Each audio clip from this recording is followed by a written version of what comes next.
Polisi mulai menelusuri dugaan perkara korupsi di Kementerian Komdigi. Dalam perkara ini, sejumlah orang telah diperiksa sebagai saksi, salah satunya mantan Menkominfo Budi Ari Setiadi.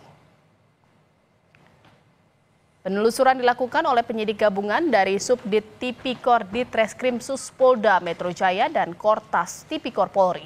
Polisi menduga adanya pemberian atau penerimaan hadiah atau janji kepada oknum penyelenggara negara pada Kementerian Kominfo periode 2022 hingga 2024. Namun polisi belum mendetailkan perkara yang tengah diusut. 25 orang saksi telah diperiksa, salah satunya mantan Menkominfo Budi Ari Setiadi yang diperiksa sebagai saksi pada hari Kamis kemarin. Terkait dengan tindak lanjut penyidikan ini, maka hari Kamis kemarin, tanggal 9 Desember, tim penyidik gabungan telah melakukan pemeriksaan terhadap saudara BAS ya, selaku Menteri Kominfo periode 2023-2024. Diperiksa sebagai saksi ya, diperiksa sebagai saksi di ruang pemeriksaan di lantai 6 gedung Bareskrim Polri. Kemudian saudara BAS itu tiba di gedung Bareskrim kemarin pukul 10:50 WIB. Kemudian dilanjutkan dengan pemeriksaan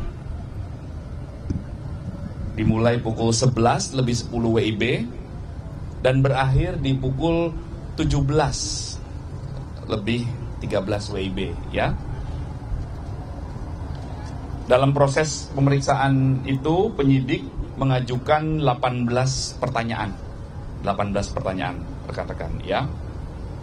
Saudara, kasus judi online yang melibatkan pegawai Kementerian Komdigi memasuki babak baru. Bareskrim memeriksa mantan Menkominfo Budi Ari Setiadi untuk mendalami ada atau tidak keterlibatannya. Langkah ini didukung Komisi 3 yang menyebut pemeriksaan menyeluruh harus dilakukan. Ya, solusinya gimana Pak? Lalu kita warga negara. Dan nanti katanya polisi mau mendalami Pak, gimana Pak? Tunggu aja dalamnya nggak apa. Pernyataan kesiapan Budi Ari Setiadi soal mengaku siap diperiksa dalam kasus judi online kini diuji.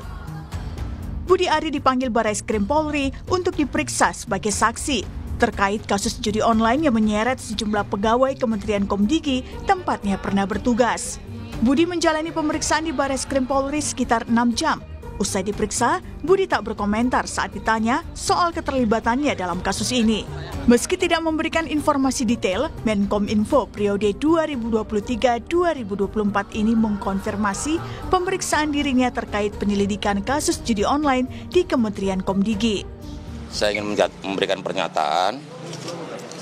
Yang pertama, sebagai warga negara yang taat hukum, saya berkewajiban untuk membantu pihak kepolisian dalam penuntasan pemberantasan kasus judi online di lingkungan Komdigi.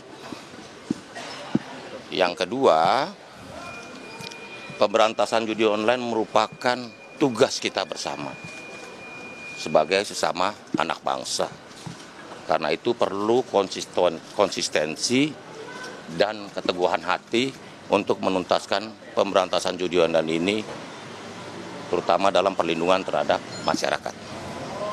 Yang ketiga, mengenai materi dan isi keterangan yang saya berikan hari ini, silakan ditanyakan kepada pihak penyidik yang berwenang. Langkah polisi memeriksa mantan Menteri Komunikasi dan Informasi Budi Ari juga didukung Ketua Komisi 3 DPR fraksi Gerindra Habibur Rahman.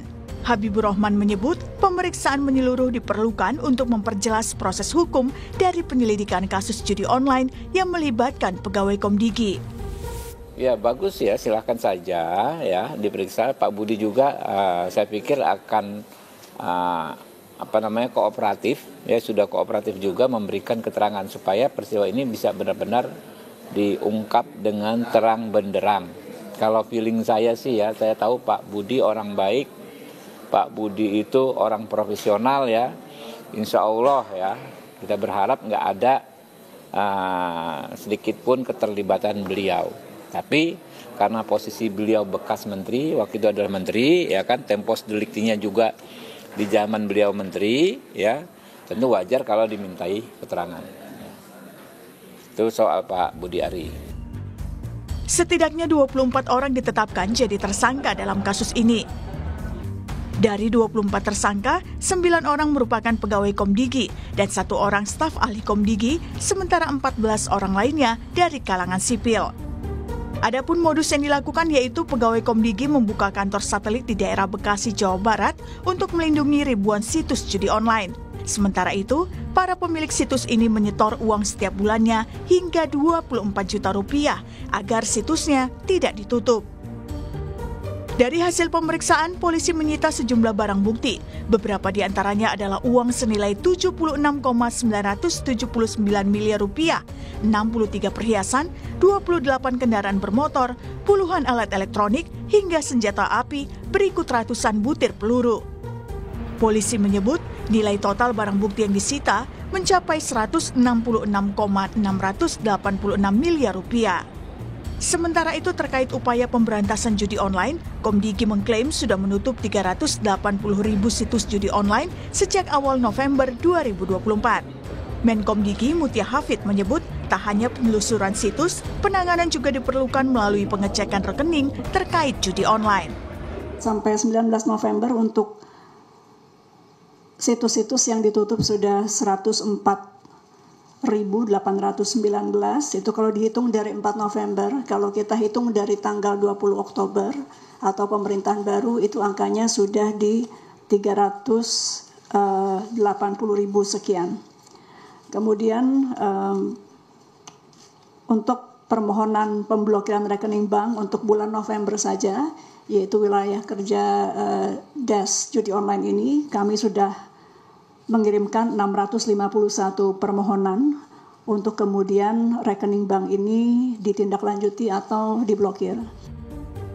Keterlibatan pegawai kementerian memang jadi catatan hitam tersendiri, mengingat maraknya judi online telah merugikan masyarakat luas dan membutuhkan penanganan serius dari pemerintah. Tim Liputan, Kompas TV.